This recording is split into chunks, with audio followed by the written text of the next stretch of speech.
Picture this. A battle-weary warrior stands on the deck of his ship, salt spray stinging his face, watching his homeland disappear on the horizon. He thinks he'll be home in weeks. He has no idea it will take 10 years. This is the story of Odysseus, the cunning king of Ithaca, and his legendary journey home after the Trojan War. In ancient Greece, around 800 BCE, the poet Homer composed the Odyssey, an epic tale that would captivate audiences for millennia. It's a story about one man's struggle against gods, monsters, and his own human flaws. Odysseus isn't just any warrior.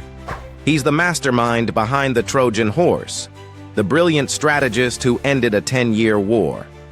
But as he sets sail for home with his crew, he's about to face challenges that make war look easy. The gods are watching, and not all of them are friendly.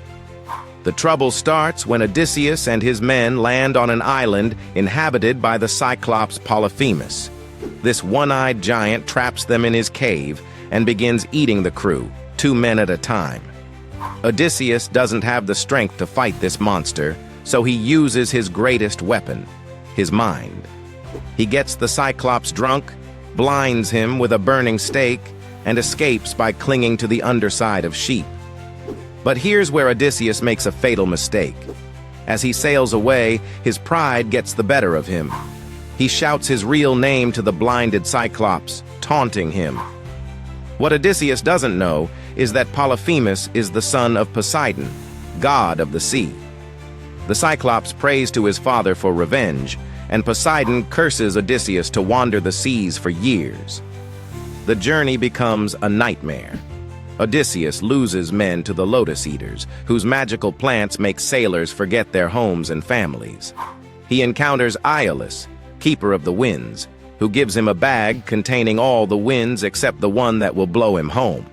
But his curious crew opens the bag, thinking it contains treasure, and the released winds blow them back to where they started. On the island of Aiaia, the enchantress Circe turns half his crew into pigs. With help from the god Hermes, Odysseus resists her magic and forces her to restore his men. Circe becomes an ally, but she delivers terrible news. To learn his fate, Odysseus must sail to the underworld and consult the dead. Imagine descending into the realm of death while still alive. Odysseus speaks with fallen comrades from Troy and learns that more dangers await.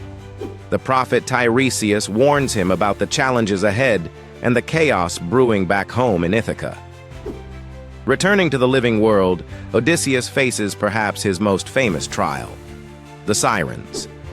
These creatures sing with voices so beautiful that sailors crash their ships on the rocks trying to reach them.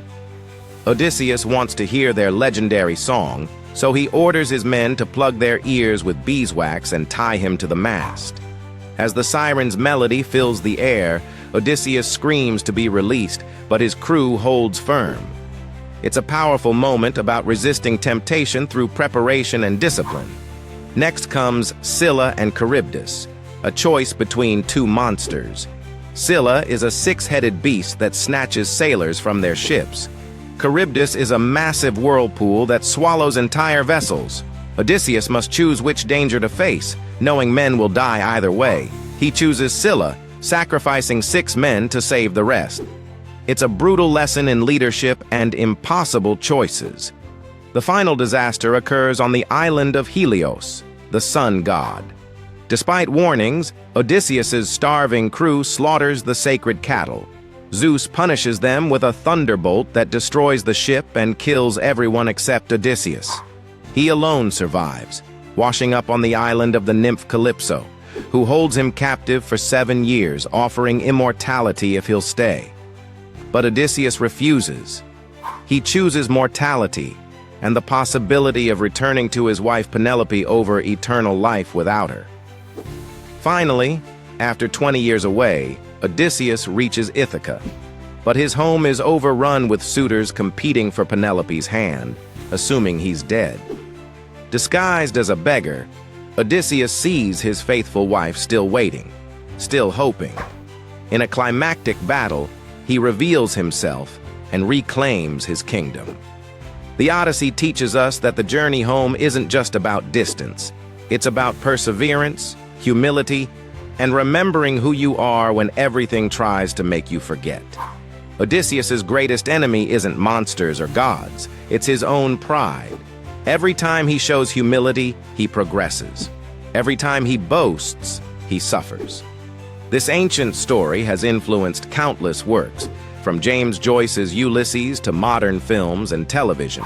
We still use the word Odyssey to describe any long, difficult journey, because ultimately, we're all trying to find our way home.